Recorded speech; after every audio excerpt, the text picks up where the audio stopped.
advances to the Final Four.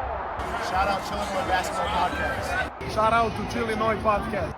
Shout out Chillinois Podcast. Shout out Chillinois Basketball, man. Welcome back to the Chillinois Basketball Podcast. There hasn't been a whole lot of news in terms of the transfer portal in the last week, or at least the last time we covered the Illini men's basketball program. John Blackwell did commit to Duke, and Brandon Lee did enter the transfer portal since we last spoke. But other than that, not a whole lot of transfer news, so we figured now would be a great opportunity to take some time and talk about the new Illini players that are coming in as freshmen in Brad Underwood's 2026 freshman class. There are 5 of them. And I think top to bottom, it's a pretty loaded freshman class. I expect a lot of them to make some contributions immediately. But before we get into specifics and talking about players on this episode, I do want to introduce our guest. We're very excited to have him from the Armchair Illini podcast, Alex Chi. Alex, if you want to go ahead and introduce yourself, go ahead. But thank you, firstly, for being here with us and talking about this freshman class with us. Yeah, no, thank you guys for having me. I've been tuned into your guys' podcast. It's awesome. Love the work you guys do. Love the interactions you guys have, and really love the DePaul site that you guys just started. We were talking off air about that as well. So I appreciate you guys reaching out and getting me on. But yeah, no, I'm Alex. I am half of the Armchair Illini podcast, and I also own Armchair Illini. I run all of our social media pages.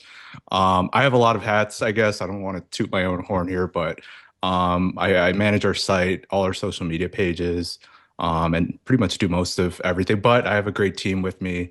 Robbie Nardini, who you guys know as well, does a lot of basketball stuff. Austin Berklin helps us with the podcast. He used to produce the Jeremy Werner show back in the day, 2020, those times with ESPN. So I got a nice team of guys. RJ Burjek does a lot of work with our graphics as well. So I got a nice team. We're growing. So check us out, Armchair Illini on YouTube, armchairillini.com. We're trying to make the website a lot more consistent. But yeah, no, appreciate you guys for having me on and allowing me to kind of share a little bit about Armchair.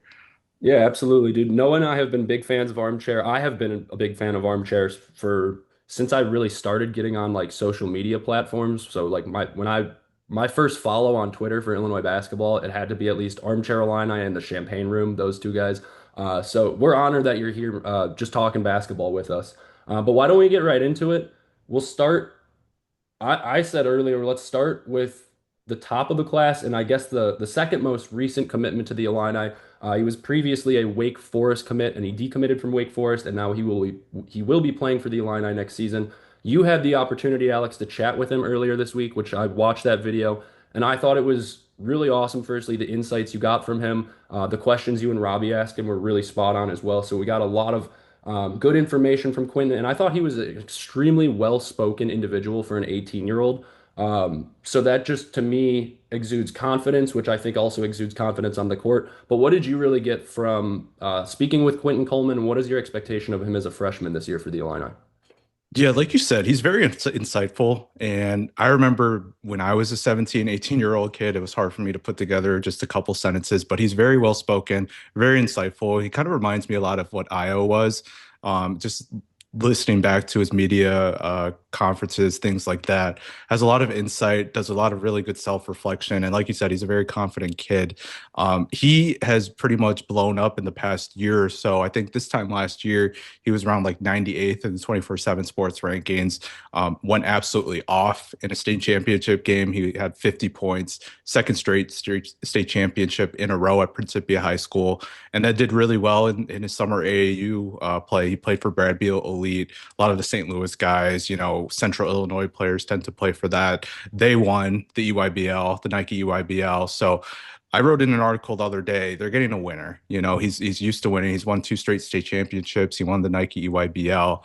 He just played the Jordan Brand Classic. That was a fun time for him as well. So this is a proven winner. And when you lose Keaton Wagler and you lose Kylan Boswell, you pretty much lose a lot of dynamic shot making and winning. Obviously Keaton and Kylan did a lot of winning while they were at Illinois. So there's a lot of pressure on him, that's for sure. And we've definitely been spoiled with how good our freshmen have been with Keaton, with Kasparis Yakichonis, things like that. So there's a lot of pressure on him, but if anyone's going to handle it, it seems like Quinton's ready to handle that.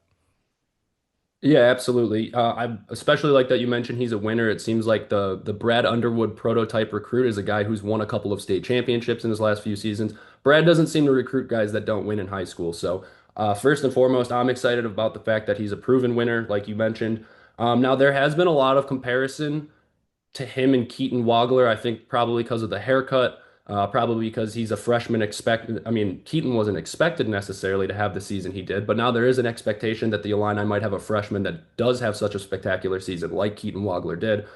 So there's that expectation. A lot of comparisons are being drawn. Now, I don't necessarily see a whole lot of similarities in Quinton Coleman and Keaton Wagler's gameplay, at least offensively. I tweeted out earlier on our X page that I think he resembles more of a Will Riley offensive kind of game style, but obviously a little bit less height. He's not 6'10" or 6'11" like I think Will Riley was being said at the NBA Scout or the combines at least. Now, Noah, do you think that Keaton Wagler, uh, firstly, the expectation, do you think that's fair to put on him? I would say no. But do you think that comparison is a good comparison, or do you have another comparison that you think Quinton Coleman is more like in terms of an Illini player from the past? Yes, and I will address the elephant in the room. I am a safari tour guide for today, taking you on a little trip. But I mean, when I'm thinking Coleman, I'm thinking Coleman, Quentin Coleman, Coleman Hawkins. So that's going to be my player comp, just purely based on the name. But I have a question. How did you guys manage to get that interview? Because this is like he was just committed and it's all crazy. It's like, and then you guys come out with the interview and it's like, how did you guys pull that off? Because we're up and coming, we're trying to get to you guys' level. So we got to get the tactics. We got to figure out what to do on our end. But seriously, shout out to you guys because that was a clutch interview. Yeah, I got to give full credit to Robbie Nardini for setting that one up. He did a really good job just reaching out to some people he knew. He got in touch with mom. Shout out to Miss Brenna. She's very, very nice. Hooked us up and really helped us out with setting up that interview. So yeah, I mean, as a new podcast, you just had to have to shoot your shot, right? And when you're trying to bring on a lot of guests, we started our pod this year too. And obviously it's gotten to where it's gotten. So just shoot your shot, try to bring on high quality guests, like I hope you're doing today. And just continue to kind of push your workout. I see you guys on Reddit, things like that. People get mad about that, but you got to do what you got to do. Well, everybody on Reddit, they just complain about everything over there. It's like we post a video and there's just all they do is cry and whine. I saw Sleepers today. Did you see the Sleepers video they made about your guys' interview? Yeah, they do quite a bit of videos on us. So I mean, just keep putting out good content, getting it under the right eyes. Tag people on your social media. It's great that you guys finally made an X page and things like that. So social media is such a huge part to what we do and mastering that.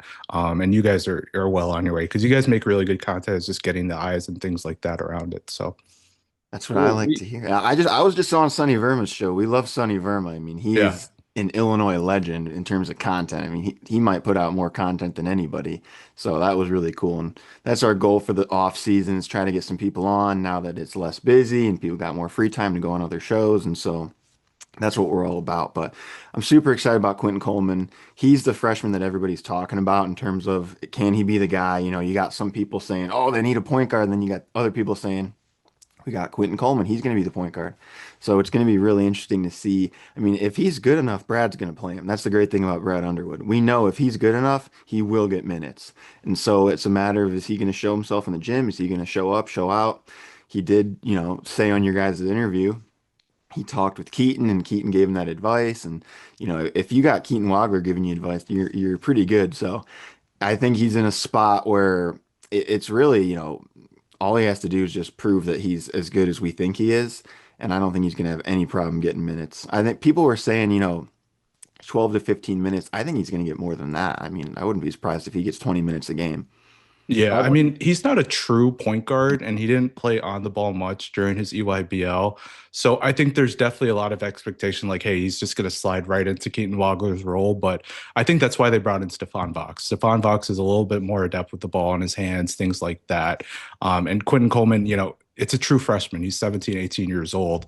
We got really spoiled by Keaton because he was really good. He didn't make a lot of mistakes. And I think that's one part of his game that really went underrated is the fact that he just always made the right play. You look at how his turnovers were, how low his turnovers were. I mean, compare that to the great season that Kasparas Yakachonis had. He had his ups and downs. You're going to hit a freshman wall at 18 years old. Keaton had a couple, poor games, I think, versus Michigan State, things like that. But we were really spoiled in terms of how good he was and how, much of a veteran savvy he played. So I think it's definitely something where you have to kind of make sure that, hey, he doesn't get bogged down by those expectations. I don't think he will. He seems like he's dealt with pressure before, but that's definitely going to be something to watch out for as Illinois takes the court this year.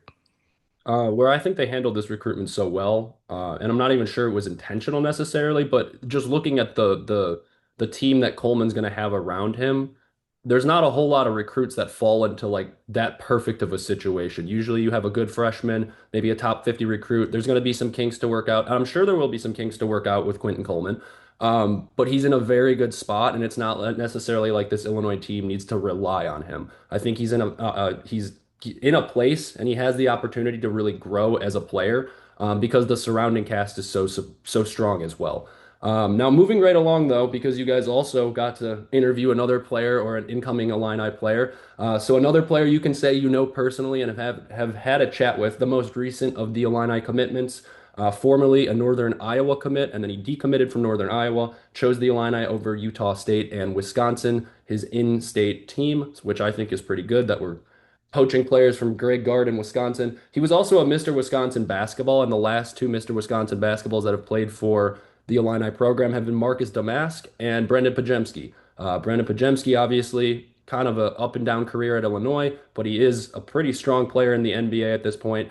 And Marcus Damask, obviously, second best player on that team in 2024. So the fact that we're getting these Wisconsin Mr. Basketball players, they've proven themselves in the past. And I think Xavier Zens is a guy I'm really, really looking forward to. But Alex, you had the opportunity to chat with him as well. What did you gain from that interview? Any insights that you took from him? And what do you think this Illini program is getting with him? I know he said he's going to be a guy that works hard and he's a winner as well. Yeah, I mean, what I took away from that interview is that Brad Underwood and his staff identified the player in Xavier Zens, and they went full go. And I said this before, when he was visiting Wisconsin, Utah State. When Illinois wants a player, they have a pretty high hit rate. And the whole staff is always on board, and they do a really good job at their evaluations, obviously with players like Keaton. But what I took away was they really wanted Xavier Zens, and they got him. So they had a really good sell, things like that. And their sell compared to Wisconsin is simply better. And as someone who graduated in 2017, it's kind of hard to believe after you had those Bo Ryan days. You had Sam Decker, Frank Kaminsky, even like Bronson Koenig, Nigel Hayes, all those guys. And now, you're having just a completely better sell in terms of Illinois, the Big Ten, and compared to Wisconsin, which is really, really huge. Xavier's an interesting piece because, he's going to have to get up to speed, physically, I think, and athletically, he's a little bit limited, but he's a really good shooter. He shot over 40% from the field, 60%, or 40% from the three, excuse me, and 60% from the field. He averaged 23 points, 5 rebounds, 5 assists, something like that. And again, 3-time state champion, won 3 state champions in a row, and played major roles. He played with Con Knippel, who's playing for the Charlotte Hornets. I don't think he won Rookie of the Year. I don't know if they announced that yet, but he was definitely one of the best rookies in the NBA. He plays with all of Khan's family on that team, so he's used to winning too. So I'm really excited to see. Hopefully, he can be kind of that Luke Goody spot up shooter. The Ben Hummerkaus role is open, if you will. So there's not someone off the bench outside of Jake Davis that's a lights out shooter. Even talking about the rest of the freshman class, Marillo's not really a shooter. Quinton Coleman's not really a spot up guy. He's more of a guy that creates shots. Ethan Brown, again, kind of a shot creator as opposed to shot maker. But Xavier Zens is a pure knockdown shooter. And when you lose Jake Davis and the rest of the Balkan crew after this year, Xavier Zens is going to play a major, major role on this team. So I think that's what they did. You saw them kind of pivot away from John Blackwell and say, hey, we're going to be losing Andre, Jake, Z, Tommy, all those guys are running out of eligibility. So they're planning ahead for the future and not just saying, hey, we're just going to make one good team. We're going to put some responsibility in the hands of these freshmen and see what happens. And in the future, in the long run, it'll definitely hopefully pay off. Correct me if I'm wrong, but isn't he also a cousin of Con Knipples? He is a cousin. Yep. Yeah, I knew he played with him, but I thought he was related to him as well. So that's, I mean, they've got winning in their blood, obviously. But what I'm interested to see, and I think he said it in an interview either with you guys or one that I read online, he said his expectation is to be here for 4 years. He wants to go to the NBA. He said the Illinois program is, in terms of teams that were recruiting him, highest on the list of programs that develop players into NBA caliber players, and they've shown that in the past couple of seasons, obviously. But this looks like a guy that, while he might not make an immediate impact, it's not very often in this day and age of NIL and transfer portal era where we get a recruit and we're like, he might actually stick around for a while. So that's pretty exciting as well. But Noah, what are you looking forward to with Xavier Zens?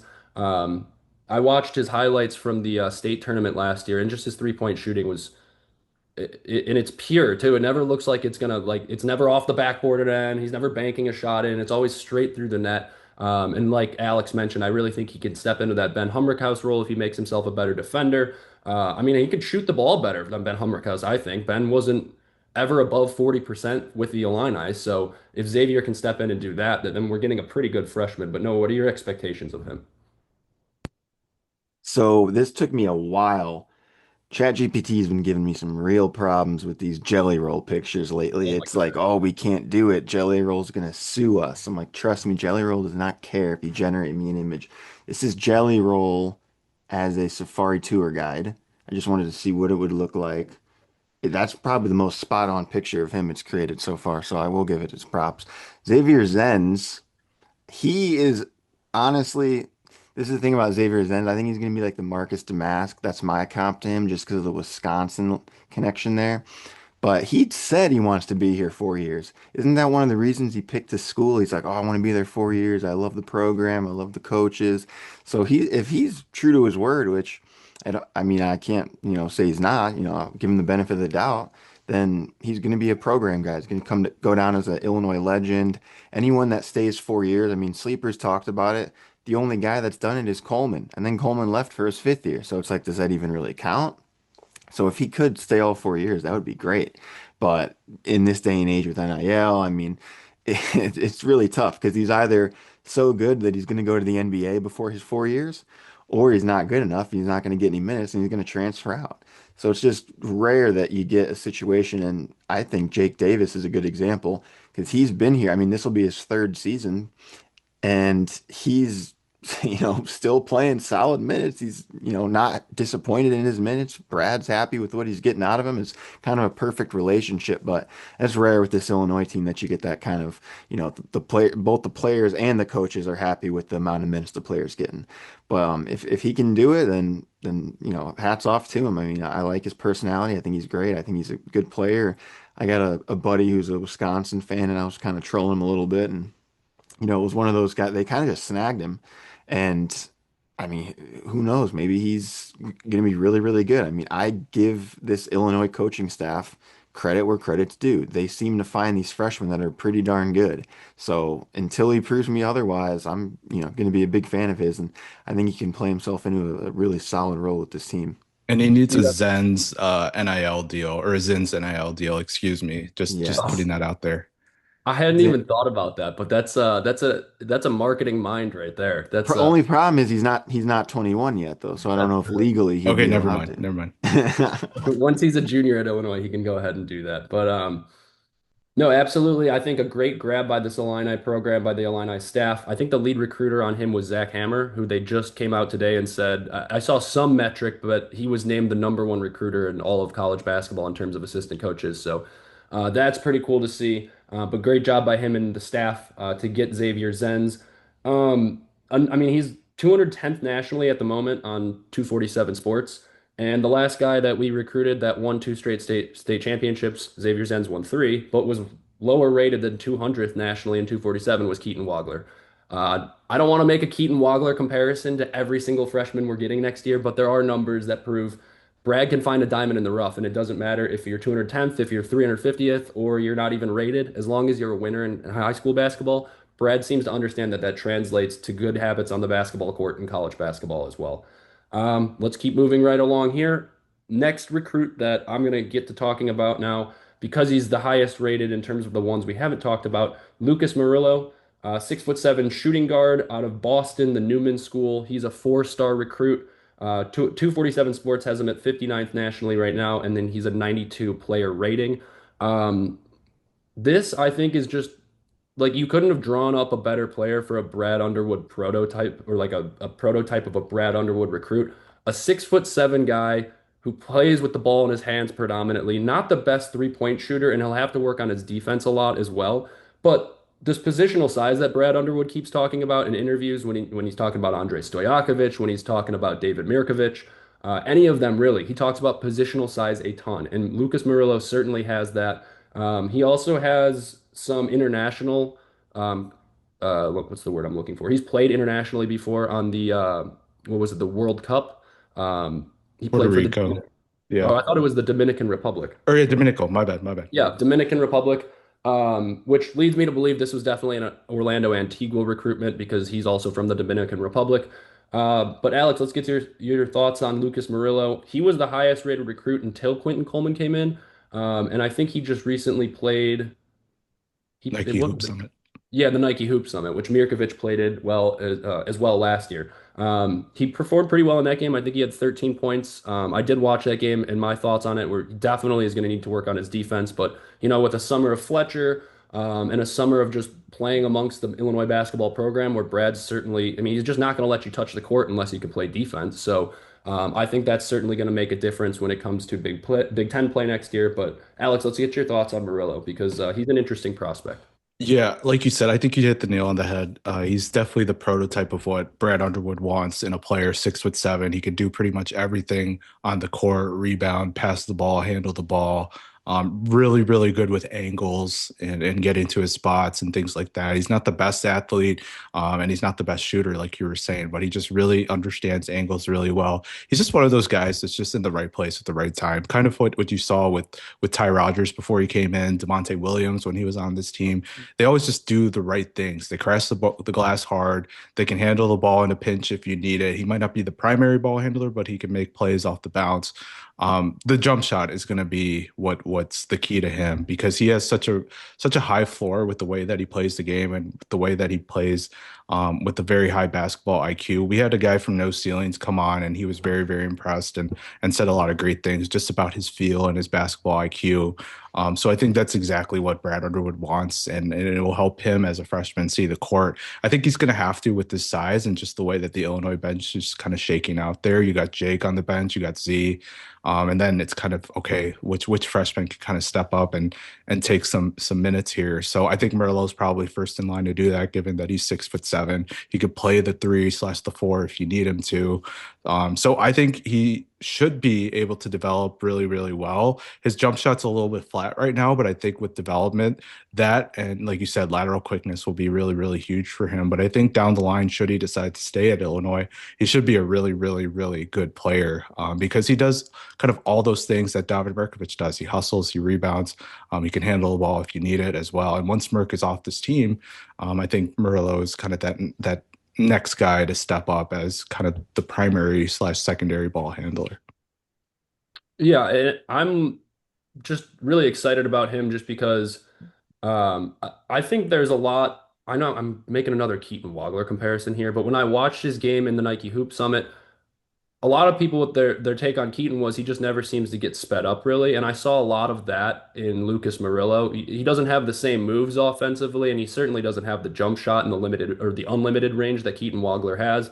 Um, but when he does drive the ball inside, a lot of players will get sped up. They'll turn the ball over off their knee or off their foot. They'll dribble it off a player. That never seems to be the case with Murillo, and he's always kind of just operating at his own speed. If you can translate that to college basketball, like we saw with Keaton Wagler, it's obviously extremely efficient. So I'm excited about that. I'm not saying it's going to happen right away. I'm not saying he will be Keaton Wagler. That would be a lofty expectation to put on him. But I think we're definitely getting a guy who can certainly come in and make a difference for this team. Not right away. I don't think he'll be a starter necessarily, but he'll play some good minutes at the beginning of the year. And what I'm liking about how loaded this freshman class is I think kind of last year, I think there were a few players that Brad probably should have gotten off the bench a little bit more at the start of the season. The Illini will kind of have to be forced to do that this year because they have five freshmen. Now, I think Landon Davis, who we'll talk about in a minute, might get a red shirt, but they're going to have four that are in the rotation.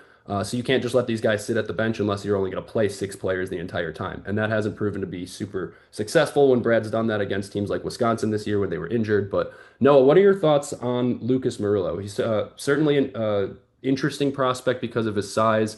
I think he's on draft boards 2 years from now, but he'll definitely take a lot of development to get to that ceiling that a lot of people think he can reach. Yeah, my comp for him is Will Riley. Okay. I think they kind of look similar and they have similar play styles. Based on looks, right? I base most of my stuff on looks. Okay. And I'm looking at his six schools here that he was down to: Marquette, Illinois, Texas, UCLA, Minnesota, and Virginia. I mean, I do like that we stole one from Cronin. I don't like Cronin that much, to be honest. And anytime we can snag something from him, I'll take that. But that's a solid list. I mean, Marquette's supposed to be a pretty good squad this year, so he turned down some good schools to come to Illinois. That's the question. Is he going to get a lot of minutes? Who knows? Again, if he's really good, he's going to get a lot of minutes. But that's the question: is he ready for the physicality of college? I'm sure some time with Fletch is going to get him nice and sturdy and put on a little bit more weight, and hopefully he can, next year really excel. I think that's going to be his year to prove himself in the Big Ten. But it's just right now, maybe he's only going to get 5 to 8 minutes a game. Who knows? But it's somebody that you're in it for the long haul. And hopefully, again, with NIL nowadays, you never know, but hopefully you can retain this guy for more than 1 year. And it's going to be one of those guys that you'll see the benefit of putting in the work every day with Fletch, being with this training staff, this coaching staff. I think he'll be a solid player for Illinois down the road. Him and Xavier Zens, 4 year guys. They're going to be winning us a championship in 4 years. David I would, Markovich is still going to be there, by the way. I would 10, expect Marillo to get a little bit more than 5 to 8 minutes a game. I know this team is deep, and there might be times where he doesn't play that much during a game just because somebody else on the bench might be in a hotter streak than Marillo at the time. But I would expect him to play a little bit more than 5 to 8 a game. But he is certainly going to have to earn his spot on this team. He's not.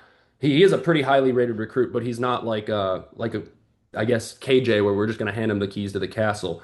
He'll certainly be a guy that develops over time. Now, my question with Marillo, and maybe one of you two can answer this. I'm fairly certain I saw Sleeper's comparison was Jordan Poole, and I don't know if that's super accurate. I could be wrong. So No. if I'm just putting incorrect words into Sleeper's mouth, but I'm fairly certain when they were talking about Lucas Marillo, they compared him to Jordan Poole, which I don't see a lot of, because he's just not Mm, that good of a shooter at the moment, at least. yeah, he's not as good a shooter. He's not as good of an athlete as Poole was.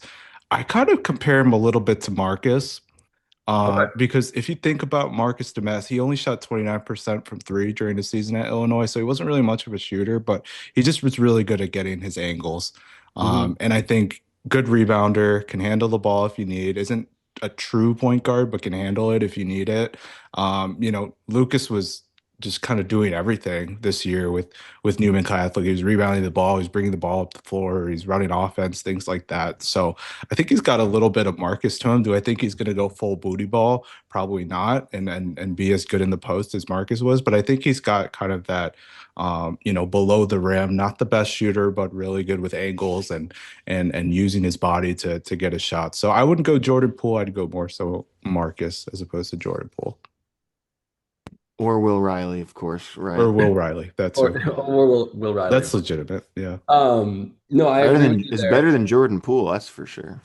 They're probably. I mean, I think Will Riley's definitely taken off in the NBA and might end up having a better career than Jordan Poole, but Jordan Poole's done pretty well for himself. Nonetheless, though, I like the Damask comparison. I just think Damask is a little bit more compact in terms of body type. Murillo looks a little bit longer. I think he is an inch taller because I think Damask was 6'6". But I agree with you. If he's gonna be a scorer or at least in the college level, he's gonna have to find his angles. He's good at that, and it's not necessarily gonna be a 3-point jump shot that's kind of blown everybody out of the water. Now, let's kind of wrap it up. We'll talk about the last two. Landon Davis, who, like I said, I think he'll probably redshirt at this point, but I never want to put a redshirt tag on anybody until it's official, just because they thought Keaton Wagler was going to redshirt last year. So I don't want to officially lump him in the redshirt category. He is from Waukee, Iowa. He was also being recruited by Northern Iowa, 243rd nationally in 247 and an 86 rating overall. He's a 6'8" point forward. He played a lot of center for his team in high school, but he did shoot at a 40% three-point rate when he was playing for his high school as well. So he's a taller guy that can shoot the ball. Now 6'8" isn't necessarily a center in college basketball by any means, so I think he'll probably play more of a, I guess I could see like a Jake Davis role, and I don't just mean that because he's Landon Davis and they have the same last name and the same colored hair. But they're about the same size, and I think Landon Davis is probably going to be a 3 and D guy for this team more so than a power forward like he's listed at 247. Alex, would you agree with that, or do you see his role being more of a big Yeah, I mean, I think that the problem is that outside of Tommy, David, and Z, you're not really that deep in the front court. Ty Rogers, when he transferred out, they were saying, hey, maybe he could play a little bit of spot minutes at the four. Like I said, that Ben Hummerkaus, kind of that 6'8", 6'9" shooter, rebounder, that role is still open, and they're going to probably give it to Ty, Lucas Marillo. But I mean, those guys aren't traditionally power forwards. Lucas Marillo is not a power forward. So it's going to be kind of like that Demonte Williams, Jacob Grandison situation where you're playing one of those smaller guys at the four. So Landon might actually have a chance to see the floor if he can knock down shots and rebound at a decent level with his size. Will it happen? Maybe, maybe not. Probably not because of how thin he is and he needs to kind of develop. But I think that with the way that this Illinois front court is shaping out, he may have a chance to get some minutes. So he's really skilled. He can pass the ball. He can shoot the ball. And ideally, he's sliding into that Ben Hummerkaus, Jake Davis, Luke Goody kind of role 2 or 3 years down the line. Absolutely. Noah, do you have a take on Landon Davis's game? Or if you want to, I mean, my suggestion to Landon Davis, if he wants to grow in popularity, at least amongst the Illinois fans, would be grow out your long orange hair, and then they can have Landon Davis wig night in the future instead of Jake Davis wig night. So, any other suggestions for him besides that, Noah? Or do you like, what are your thoughts on his game? We did steal Landon, him from, I mean, he wasn't an Iowa commitment, well, but Iowa was, as a recruitment. So. I was gonna say, why are we getting all these Northern Iowa prospects? Like, is that really the school that we want to be tampering from? I mean, They're shooters, man. They're shooters. yeah, I guess that's When I, true. when I think of Iowa, I think of Ali Faroukmanesh, so or Northern Iowa. Or AJ My- Green and on the Bucks. Yeah, that's true. Yeah, I mean, any school in Iowa is going to be able to find some white guys that can shoot the ball. That's for sure. So it doesn't surprise me. He sounds like he's going to be, like you're saying, probably not the most minutes. But if he can shoot the three, then Brad's going to want to see what else he can do. Because look at Jake Davis. He was brought in. All he could really do was shoot the three at first. He's really developed his game pretty well. I mean, he can defend. He doesn't have the best inside game, but he's pretty quick inside. I mean, A there good was cutter, yeah. yeah, he's a really good cutter. There was a few plays in the tournament where he's cutting right to the basket, easy layup. My safari hat almost fell off. But no, I mean, Landon Davis, and again, if we can retain him, he's going to be one of those guys that I think can be a big contributor in the future. Probably not as much right now. Is it, I think he'll be able to get 5 minutes, but again, maybe he'll redshirt. If he does redshirt, you hope that Brad Underwood can hold on to him. It's not a Ty Rogers situation, but either way, I mean, just having somebody that you have that option. Okay, we need some scoring. We need to get somebody out there to stretch the floor a little bit. Get not that there's not already a bunch of 3-point shooters on this team because there are, but hey, one more doesn't hurt. So I'm all for Landon Davis. And if there's a Landon Davis wig night, you best believe I'm in full support of that, and I'll probably try and attend it as well. And we can't let Greg Gard steal one and take it into the locker room post win either. So that was No, an unsightly scene in that that locker getting Xavier Zens was revenge for that room. Yeah. bullshit that Greg Gard pulled. Okay, we can say that's revenge. I agree with that sentiment. Last but not least on the Illinois incoming freshman list is Ethan Brown. I only saved him for last because he's a guy I'm really excited about, actually. I think Brown, of the five guys, he's being not the least talked about, but he's certainly the guy that's going to be, in my opinion, he's going to be the guy that surprises the most people. I think he really has an opportunity just with his athleticism, his ability to play defense at a high level already. He really has an opportunity to come in, get some minutes that people maybe weren't expecting from him. But he's also a three-level scorer. He can shoot the ball from three, he can get inside. He's also a good passer. I really like everything about Ethan Brown's game, and I know I texted Alex, I texted you earlier and said I think I see a lot of Christian Brown in his game, formerly at Kansas, and now he's in the NBA with the Nuggets, I believe. I don't watch a whole lot of NBA, but I think he's with the Nuggets still. That's my player comp, and I don't make a whole lot of them usually because they're usually really far off from accurate. But Ethan Brown and Christian Brown is the player comp I'm making, not just because they have the same last name either. I know it's spelled differently, but I'm just watching tape. The more I watch of these freshmen, he's the guy I'm the most excited about. But Alex, thoughts on Ethan Brown? Is there any Christian Brown in his game that you see? No, I agree. I mean, Kristen's probably a little bit more of a fluid athlete and kind of more up and down, if you will. Mhm. And Ethan has probably a little bit more ball skills, able to handle the ball a little bit better, run offense. The thing about Ethan Brown that I'm looking forward to, he obviously, like you said, he can handle the rock. He's a really good athlete, great shooter. He can run the point. But he didn't play against the greatest competition. If anything, he has the most similarities in terms of story to Keaton Wagler, I would say, because underrated guy. He's from I think it's Rolla, Missouri. Yep. I don't even know where that is, to be quite honest with you. It's some rural part of Missouri, but didn't really play on a major shoe circuit, and has definitely been one of the more underrated or not so talked about recruits in this 2026 class. So I'm excited to see Ethan Brown. I've been high on him for a while. I like the Christian Brown comp. I see a little bit of Austin Reeves in his game. I don't want to make that how much of a hefty comparison, but 6'6" guy that can really shoot the ball, that can run offense, good athlete, slippery when getting to the basket. Austin Reeves kind of fits that bill. So I think the thing for him will be kind of learning how to play off the ball. Because if you watch a lot of his high school games, he's playing directly on the ball. He's initiating offense. He's doing all these things. With how talented this team is, I'm not sure he's going to play that role immediately. So he's going to have to find ways to get on the floor and do a lot of the little things that Brad likes: defense, rebounding, making your open shots, spotting up, playing without the ball in his hands. He's going to have to get used to that for sure. But he's got a really, really exciting skill set. I love the eval that the staff did. I think Tyler was the lead recruiter for Ethan Brown. So I'm really excited about him, and I really like him. He was one of my favorite players in the class of 2026. Even now with Coleman, with Marillo, with Zens, so I'm excited. Noah, let me ask you this because I think you might have a funny answer for this one. How do you think a guy from like the middle of Missouri will get along with a bunch of guys from Eastern Europe? I think they'll be best of friends, to be quite honest. I mean, you saw it with Jake Davis. Jake Davis comes in, and him and Tommy became best friends. They're roommates. They love each other. I think he'll have no problem with it. And I mean, again, going off looks, tell me he does not look like Kasparis Jakashonis. Let me get a I good. mean, KJ was blonde and from Lithuania, Tell but me he I doesn't guess have a similar type of hair. similar haircut, and I guess yeah, face a little bit. There you go. But that's like a very So common hairstyle, I feel like nowadays. player comp, I'm going Kofi Coburn. Oh my Uh, gosh.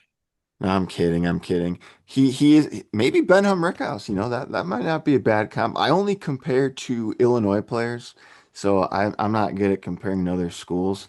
But I'd go Benham Rickhouse or Dalton Connect, obviously because of the connection there. But I'm excited about him. I think that he could be a guy that you never know. I mean, hey, not on any shoe circuits. Where have we heard that before? So maybe Tyler found another diamond in the rough. Tyler's been known to do this, and if he does it again, I mean, we're going to be talking about We're gonna having lose Tyler finding. Underwood to a Yeah. program that wants him as their head coach. I was going to say we'll have to be finding another assistant coach because somebody's gonna snag him up, whether it's an assistant on an NBA team or whether it's a head coach on a D2 team, whatever it is. I think he's going to be really really good, and so it's it, it it's going to be this Ethan Brown commitment could, you know, make or break the bench in terms of who's going to be the guy who's going to be the sixth man off the bench. Well, I guess apart from Jake Davis, who's going to be the seventh guy off the bench? Because Brad Underwood really only plays seven or eight guys. So is it going to be Ethan Brown? Is it going to be Landon Davis? I don't really know. I'd kind of prefer it to be Ethan Brown just because he's got a little bit of size and he, I mean, just based off what I'm seeing in his clips, he looks pretty athletic. But when all He is said and done, definitely throw it down. when all is said and done, yeah, I mean, right now we have a team that you can't. Keaton Wagler couldn't dunk. David Mirkovich couldn't dunk. Half the team couldn't freaking dunk the ball. So when I see this, I'm like, I like it. I want him to play a lot of minutes. So I don't know if he's going to play a lot of minutes, but I'm higher on Ethan Brown than I am on Landon Davis. I think that's a fair statement to make. I think Alex and I would agree with you there, but this is definitely going to be an exciting class. And also, Noah, I always talk about on this podcast about the crazed Illini fans on different forums that I see. I think we've become the crazed Illini fans because we just looked at 5 different freshmen and somehow made a comparison to Keaton Wagler with every single one of them. So we're going to be those annoying fans that are like, oh, this guy isn't Keaton Wagler. What the heck is he doing? We'll have to watch with a different lens when we're actually taking in their games next year. But it is funny that you can draw comparisons in every way, whether it's the lead recruiter, whether it's where they are nationally. Now, we shouldn't put that expectation on all of them. They are freshmen. They are going to be 18 or 19-year-old kids playing college basketball. But I'm excited for all of them. I think with the addition of Stephon Vox as well, this team is probably deeper than this year's team or this most recent year's team. And that's really hard to say about a team that already played like 7 or 8 guys usually in a rotation. So I'm excited about it. It's going to be a team with a lot of unanswered questions because of these freshmen. But Brad's a guy who his freshmen usually find their roles pretty quickly, and they do go through some growing pains. But in the past, we've seen he's not afraid to let the freshmen handle the ball. He's not afraid to give them the keys to the car and let them play with the ball in their hands, make their mistakes, make turnovers. And by the end of the season, they're very confident freshman players. Um, any final takes on these guys? Which ones are you most excited to see? I know I said Ethan Brown, but Alex, if you want to give us one that you're just really looking Yeah, forward I to. mean, I think they're going to ask a lot of Quinton Coleman and Marillo, but I'm hoping that Ethan Brown gets some minutes too. But Mhm. again, it's like you said, you never know, right? No one expected Keaton Walker to play a lot of minutes. Everyone was talking about Mihailo Petrovic, Brandon Lee, things like that. And even in the middle of the season, I mean, remember the first UConn game, Keaton Walker only played 14 minutes. So it's an evolving kind of situation. And I'm excited to see how Brad kind of puts the pieces together because, like you said, he only plays about 7 or 8 guys, and he kind of has a lot of those guys, especially with Fox in the mix. Who's going to be that eighth guy, whether it's Marillo, Brown, etc. So I'm excited to see how the pieces form together. Do they go after another player? Someone from Europe? Who knows? One of the mid-major guys, someone that withdraws from the NBA draft. The offseason's really just getting started.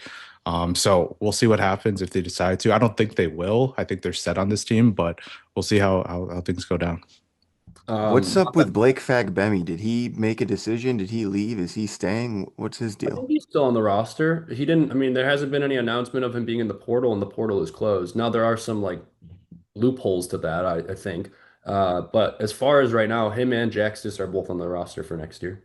Interesting. Okay. I'm not sure Jaxis will play. He might have to medically redshirt, but I'm not going to get into his medical history. I don't know much about it. So, anyways, Blood Alex, clots. firstly, thank you for being here with us and talking Illinois basketball and talking this Illinois freshman class. Your insight was very valuable to this podcast for us, especially given the fact that you've had the opportunity to talk to both Quinton Coleman and Xavier Zens. So, if you guys have any more player interviews, I will certainly be looking out for those in the future. That was very cool to see. So thank you for being with us. Alex Chief from Armchair Illini podcast. If you guys haven't already followed Armchair, I would be shocked because people usually come from Armchair's page and follow us.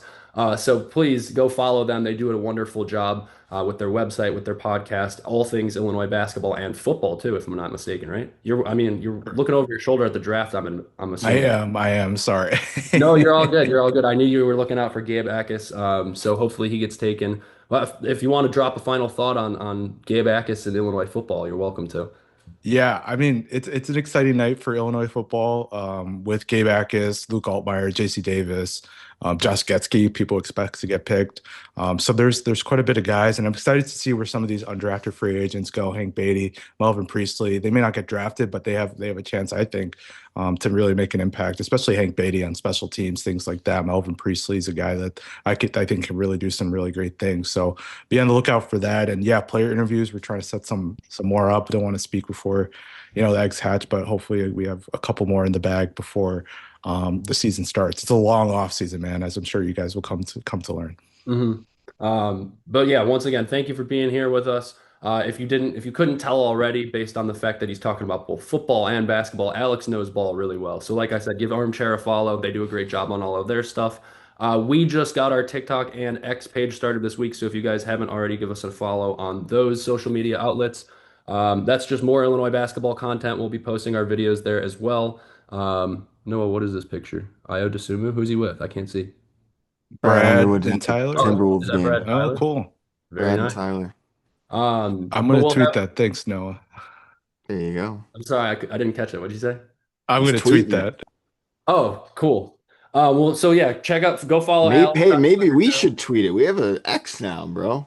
We Yeah, got to well, start tweeting. I'm keeping up. I'm following a lot of people. Nobody's following me back. We So have to stir up some controversy, though. That's really what gets the clicks. I had a pretty popular tweet yesterday when Field of 68 released their top 25 for next season, and they put Houston one spot above Illinois. A lot of people responded and just said, "Why are you worried about this?" I was listening to them today, and they were like, "Yeah, I got Illinois at 7." I'm like, 7? Are you out of your damn mind? Yeah, I thought the same thing for a bit, but I think I was rage baited by Field of 68, and I'll admit that on the internet. But Alex, once again, thank you for joining us. And if you guys haven't already, follow us along on X and TikTok to see more Chillinois basketball And content. we have a website now, Yeah, too. well, we are getting a one-stop shop for all of our social media platforms designed by one of Money's friends. I don't even know who it is, but It's a really nice website, too. yeah, It's like, it I was. didn't even know it was a thing until I just clicked on the link. Yeah, but at the moment it says Noah Morgano is the stats guy, so we have to get our bios updated for sure. Yeah, 'Cause I'm not the stats guy. I'm the comedic relief guy. That's Noah's what I'm never here claimed to for. be the stats guy. But anyways, look out Chase is for unfortunately the stats guy, and he gets half the stats wrong. That's why we got our boy who's always correcting him in the comment section. yeah. Bootzilla, shout out Bootzilla. Shout out Bootzilla, and be on the lookout for more DePaul content as well, because we'll have another episode for you guys on their freshmen as well, sometime next week. And then, like Alex said, I don't want to count our eggs before they hatch, but we did get in touch with Chris Holtman, and he did say he would come on our DePaul podcast, Demon Time. So if you guys want to listen to Chris Holtman talk about DePaul basketball and his expectations for next season, or if you want to just send us a question that you want us to ask him, feel free to do that in the comments. But thanks for listening, guys. Another episode of the Chillinois Basketball Podcast in the books. Alex, this we always end it by saying ILL, so I'm going to say ILL to you. I. Thanks, guys, for having me. Of course. Thanks, Absolutely. Alex, for joining us. Noah, ILL. I and I.